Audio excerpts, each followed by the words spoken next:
Merci. Nathalie Fanfan, pour une explication de vote. Merci, monsieur le maire. Notre position par rapport à ce vœu, que je trouve assez, que nous trouvons assez surprenant. Premièrement, j'ai du mal à comprendre pourquoi l'outre-mer est systématiquement présenté sous un angle négatif. Vous nous expliquez que le PIB est très faible, effectivement. Je voudrais vous rappeler que le PIB des Antilles françaises est parmi les plus élevés, enfin par habitant évidemment, est parmi les plus élevés dans la Caraïbe, hein, parce qu'il faut quand même mettre les choses en perspective. C'est pareil pour la Guyane dans sa zone géographique, c'est pareil pour la Nouvelle-Calédonie et Wallis et Futuna dans leur zone économique, et pareil pour la Polynésie dans son environnement régional. Donc déjà, j'aimerais bien que pour une fois, on puisse présenter l'outre-mer sous un jour positif.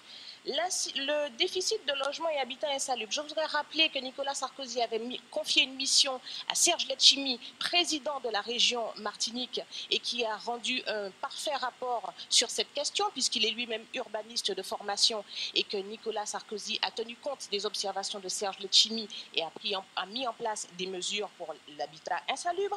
Le taux de délinquance présenté ici comme étant parmi les plus élevés de France dans certains territoires, c'est certainement en proportion et en nombre, puisque je vous rappelle que la Martinique ou la Guadeloupe ont plutôt 400 000 habitants chacun et qu'il faut mettre les choses en perspective. Encore une fois, je constate que M. Karam nous prend et nous filme. C'est très gentil à lui de nous porter autant de considération. Merci, mais il y a déjà des caméras dans la salle, M. Karam. Par ailleurs, sur la prise en compte des spécificités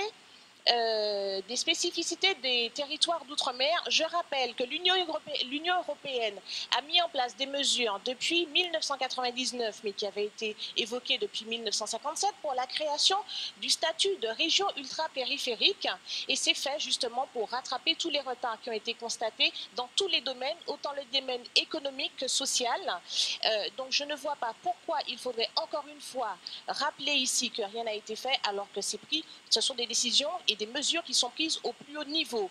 Pour mesurer ces mesures, il y a des organismes, notamment l'organisme national que l'on appelle l'INSEE, à moins qu'ici on ne considère que l'INSEE ne fait pas un travail correct. À ce moment-là, il faudra que nous dise la ville de Paris ce qu'elle compte faire pour contrer le travail de... Je n'ai pas fini, vous me laissez parler, s'il vous plaît. Je vais vous demander de conclure, il y a un temps de parole qui est de 2 minutes que vous avez déjà largement dépassé. Eh bien, merci de m'avoir accordé un peu plus de temps.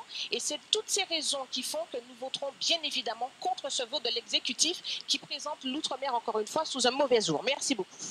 Merci. Je mets donc aux voix le vœu 52 de l'exécutif. Qui est pour? Qui est contre? Qui s'abstient? Il est adopté.